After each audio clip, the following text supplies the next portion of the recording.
بسم اللہ الرحمن الرحیم۔ مسائل کی مجلس میں گزشتہ 3 مجلسوں سے بات چل رہی ہے کہ اللہ پاک نے بعض امور، بعض باتوں کو ہمارے ایمان کے ساتھ جوڑا ہے، اور وہ باتیں ایمان کا شعبہ کہلاتی ہیں۔ اور حدیث پاک آپ حضرات کے سامنے آئی کہ جناب نبی کریم صلی اللہ علیہ وسلم نے فرمایا الایمان بضع و سبعون شعبۃ، کہ ایمان کے کل کتنے شعبے ہیں؟ 70 سے اوپر ہیں، اور محدثین نے ان کو جمع کیا ہے تو یہ کل کتنے بنتے ہیں؟ 77 شعبے بنتے ہیں۔ کل کتنے شعبے ہیں؟ 77 بنتے ہیں۔ ان 77 میں 30 ایسے ہیں کہ جن کا تعلق مومن دل کے ساتھ ہے، اور 7 باتیں ایسی ہیں کہ جس کا تعلق بندے کی زبان کے ساتھ ہے۔ 30 دل کے ساتھ ہے، 7 زبان کے ساتھ ہے، تو یہ کتنے ہو گئے؟ 37 ہو گئے۔ باقی رہ گئے 40۔ تو 40 باتیں ایسی ہیں کہ جن کا تعلق انسان کے باقی جسم کے ساتھ ہے۔ جسم کے جتنے اعضاء ہیں، یعنی آپ دل کو نکال لیں اور زبان کو نکال لیں، اس لیے کہ 2 خاص اعضاء ہیں۔ دل کے ساتھ 30 باتیں جڑی ہوئی ہیں، زبان کے ساتھ 7 باتیں جڑی ہوئی ہیں۔ باقی جتنا جسم ہے اس میں آنکھ بھی ہے، اس میں ہاتھ بھی ہے، اس میں پیر بھی ہے، اس میں کان بھی ہے، اس میں پیٹ بھی ہے، اس میں شرمگاہ بھی ہے، ہر چیز ہے۔ تو اس کے ساتھ باقی 40 باتیں جڑی ہوئی ہیں۔ ان 40 میں سے چند کا بیان پچھلی مجلس میں ہو چکا ہے۔ آج انشاءاللہ جو مابقیہ ہے اس کا بیان شروع ہو رہا ہے۔ فرماتے ہیں کہ 40 باتیں باقی سارے بدن سے متعلق ہے۔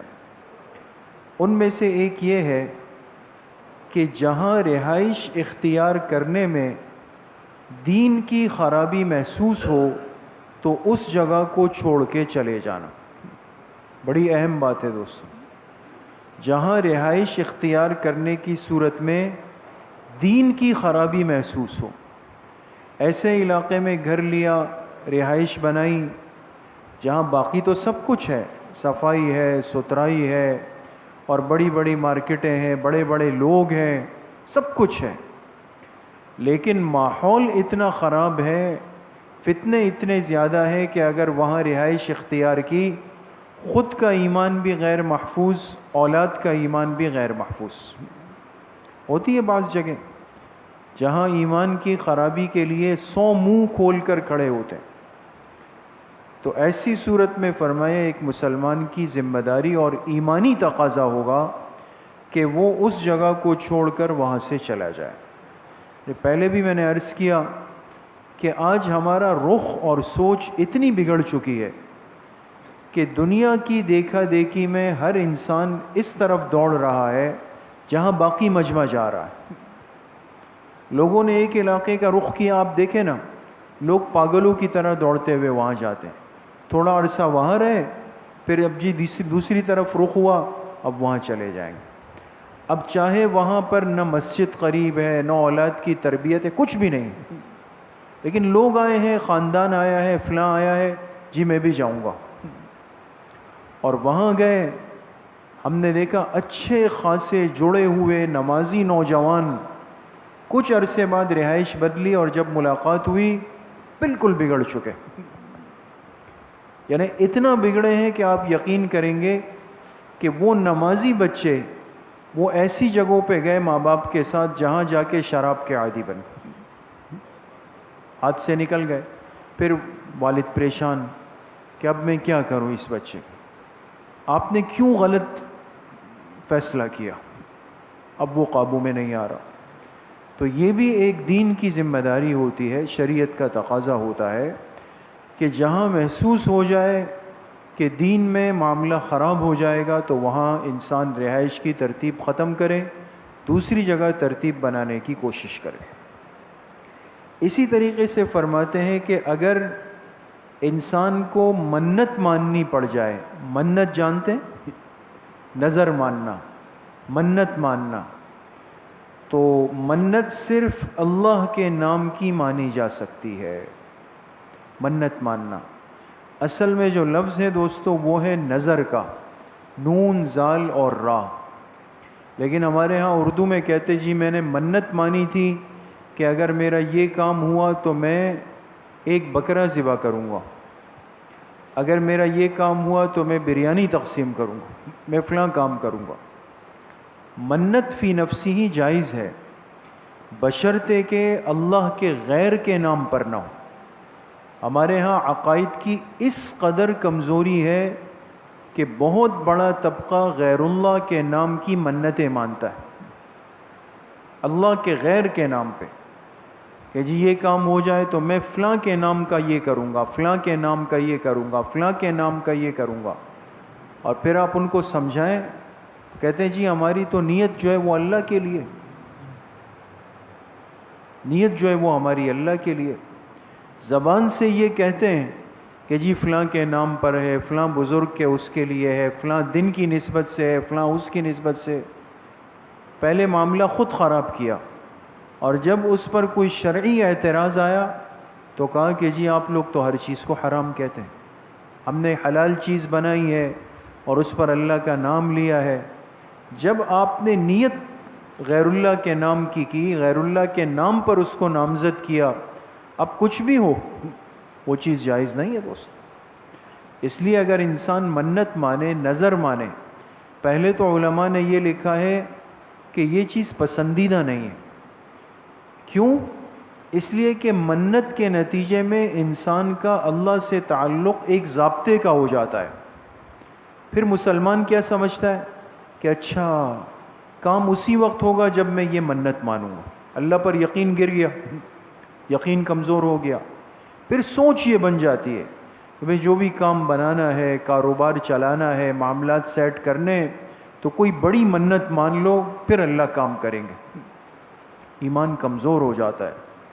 اس لیے علماء نے لکھا پسندیدہ نہیں، انسان اللہ سے دعا مانگے، مسنون دعاؤں کا اہتمام کرے، لیکن اگر کوئی مانتا ہے، عقیدہ درست ہے، تو شرط یہ ہے کہ منت اور نظر صرف کس کے نام کی؟ اللہ کے نام، اور کسی کے نام کی نہیں ہوگی۔ اسی طریقے سے فرمایا کہ اگر کسی ضرورت شدیدہ کی وجہ سے قسم کھانی پڑ گئی، قسم کھائی ضرورت شدیدہ کی وجہ سے اور جائز کام کی قسم کھائی، تو پھر اپنی قسم کو پورا کرے۔ یہ قسم چونکہ اللہ کے عالی نام کی ہوتی ہے، انسان جب بھی قسم کھاتا ہے تو اللہ کے نام کی، اللہ کے علاوہ کسی اور نام کی قسم قسم نہیں ہے دوستو، اور نہ اس کا اعتبار ہے۔ ہمارے ہاں جو لوگ کہتے ہیں نا فلاں کے سر کی قسم، اور میرے ماں باپ کی قسم، اور میرے بچوں کی قسم، اور بہن بھائی کی قسم، جذبات میں آتے ہیں نا، وہ دور دور کے رشتے لے لیتے ہیں۔ تو یاد رکھیں جذباتی جملے تو ہیں، لیکن یہ ٹکا برابر بھی قسم نہیں ہے، اس کی حیثیت قسم کی ہے ہی نہیں۔ قسم کے لیے یا تو اللہ کا نام یا اللہ کا کلام، بس ان دو کے علاوہ کوئی اور چیز نہیں ہے دوست۔ تو اگر کسی نے اللہ کے نام کی قسم کھائی اور جائز قسم کھائی، تو پھر حکم یہ ہے کہ یہ اپنی قسم کو پورا کرے، اس کو توڑے نہیں۔ بعض لوگوں کی عادت ہوتی ہے کہ قسم کھانے میں بھی جلد باز ہوتے ہیں، بس معمولی سی بات ہوئی قسم کھا لی، اور پھر کچھ دیر کے بعد پھر پیٹ میں درد اٹھتا ہے کہ بھئی اب کیسے ہوگا، کیا ہوگا۔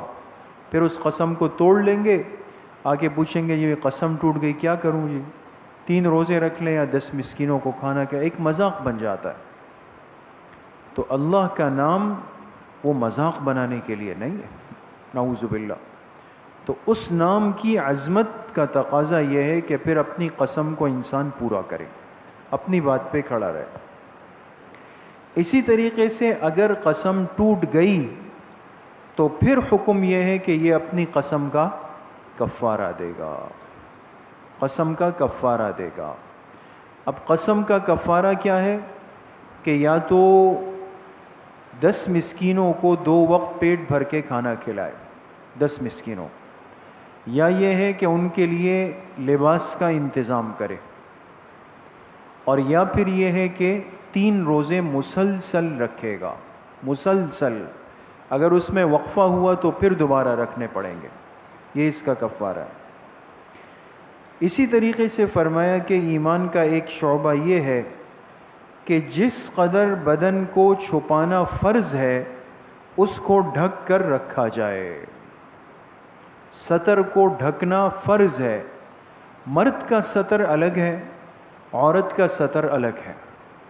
عورت کے لیے کیا فرمایا کہ اس کا پورا جسم ستر ہے سوائے چہرے کے، ہاتھ کے، پیروں کے۔ عورت کا پورا جسم ستر ہے سوائے چہرے کے، ہاتھ کے اور پیروں۔ دیکھیں اس سے یہ مسئلہ بھی حل ہو جاتا ہے۔ بعض لوگ جو دونوں باتوں کو مکس کر لیتے ہیں نا، اصل میں کوئی بھی اردو کی کتاب لے کے پڑھی، وہاں لکھا ہوتا ہے ستر کا مسئلہ، ستر کا، اور ستر کے مسئلے میں لکھا ہوگا کہ عورت کا پورا جسم ستر ہے سوائے چہرے کے، ہاتھ کے اور پیروں کے۔ اب یہ پڑھ لیا، پھر دوڑے ہوئے گھر آئے اور کہا کہ جی وہ بالکل صحیح، آج مجھے سمجھ میں آ گیا کہ عورت کے چہرے کا پردہ نہیں۔ ستر کے لفظ کو پڑھا اور اس پر پردے کو قیاس کر لیا، دو الگ الگ چیزیں۔ ستر الگ چیز ہے، حجاب الگ چیز ہے۔ حجاب الگ چیز ہے، حجاب کے اندر عورت کے چہرے کا پردہ شامل ہے، لہٰذا یہ نامحرم کے سامنے عورت چہرہ چھپائے گی اس لیے کہ حجاب ہے۔ لیکن ستر کے عام حالات میں یا نماز پڑھتے ہوئے یا گھر کے اندر رہتے ہوئے یا جو اپنے محارم ہیں ان کے سامنے یہ ستر کا اہتمام کرے گی۔ چہرہ کھلا ہوا ہوگا، ہاتھ کھلے ہوئے، پیر کھلے ہوئے، تو کوئی مسئلہ نہیں ہے اس کے اندر۔ اور مرد کا ستر کتنا ہے دوستوں؟ فرض ستر کتنا ہے؟ ناف سے لے کر کے گھٹنے کے نیچے تک، ناف بھی شامل ہے اور گھٹنے بھی شامل ہے، یہ مرد کا ستر ہے کم از کم۔ لیکن ظاہر سی بات ہے کہ ستر کا یہ مطلب نہیں ہوتا کہ انسان جو ہے وہ اگلے دن کہ جی میں آفس جا رہا ہوں، آج تک کسی کو دیکھا آپ نے کہ جی آفس جا رہا ہوں اور ناف سے لے کر یہاں تک کے لباس پہن لیا، باقی جی ننگ دھڑنگ ہو کے آفس جا رہے ہیں؟ کوئی بھی نہیں جائے گا اس طرح، اس لیے کہ ایک حیا الگ چیز ہوتی ہے، انسان جسم کسی کے سامنے نہیں کھولتا۔ لیکن آج ہماری حالت اور صورتحال یہ ہے کہ ہمارے نوجوان جب سوئمنگ کے لیے جاتے ہیں اور کرکٹ کے لیے، اپنی ٹریننگ کے لیے، معاملات کے لیے جاتے ہیں تو شارٹس پہن لیتے ہیں، اتنے چھوٹا لباس ہوتا ہے کہ گھٹنے اس میں کھلے ہوئے ہوتے ہیں، اور بلا تکلف ایک ساتھ گھوم رہے ہیں، ایک دوسرے کو دیکھ رہے ہیں، کوئی پرواہ ہی نہیں ہے۔ مسلسل گناہ کا ارتکاب، مسلسل گناہ کا ارتکاب فرض ہے ایک مسلمان کے لیے۔ اگر یہ کوئی کھیل، کوئی تربیت، کوئی مشق، کوئی ایکسرسائز، سوئمنگ، کچھ بھی ہے کر رہا ہے اور جس کی وجہ سے پورے لباس کے پہننے میں اس کو عذر ہے، تکلیف ہے، نہیں کر سکتا، ٹھیک ہے، لیکن ضروری ہوگا کہ ناف سمیت، گھٹنوں سمیت جسم کو چھپائے گا، ٹھیک ہے۔ باقی جسم اگر کھولنا ضروری ہے، عذر ہے، ضرورت ہے، گنجائش ہے، لیکن ایسا نہیں ہو، تو اس میں احتیاط کرنی چاہیے۔ خاص طور پہ آج کل ہمارے ہاں مزاج ہے، نوجوان ساتھی مل کر، بچے مل کر یہ فارم ہاؤس جاتے ہیں، ہے نا، ترتیب بنا لیتے ہیں، کوئی مسئلہ نہیں، لیکن وہاں جا کر جب سوئمنگ پول میں جاتے ہیں تو سب جو ہے وہ پھر اس چیز کا دھیان اور احتیاط نہیں کرتے، تو گناہ کا ارتکاب ہو رہا ہوتا ہے۔ یہ چیزیں ہمارے دین کے بنیادی احکامات کے اندر شامل ہیں، اس کو سیکھنا بھی ضروری ہے، اس پر عمل کرنا بھی ضروری ہے دوست۔ باقی انشاءاللہ آئندہ مجلس میں اللہ پاک صحیح عمل کی توفیق نصیب فرمائے۔ الحمدللہ رب العالمین، الصلاۃ والسلام۔